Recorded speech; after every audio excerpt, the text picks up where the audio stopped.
The deletion letter will specifically state what's being corrected. So that's one of the things. If you're contacting your credit card company and asking them to, or a mortgage late that you've got, if you ask them to remove it and they say yes, and you ask for a letter in writing stating that they're removing it, it'll say specifically what's being corrected. If it's a late payment, yes, they're saying that they're deleting that late payment from the record. So then that gets forwarded to the credit bureaus, and that late payment never occurred.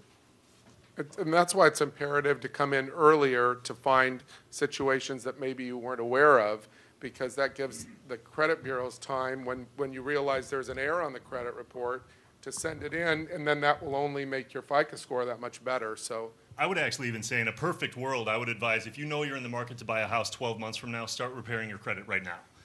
That doesn't happen. Unfortunately, in the real world, most people don't know what their credit scores are until they're buying a house. So unfortunately, give yourself as much time as possible.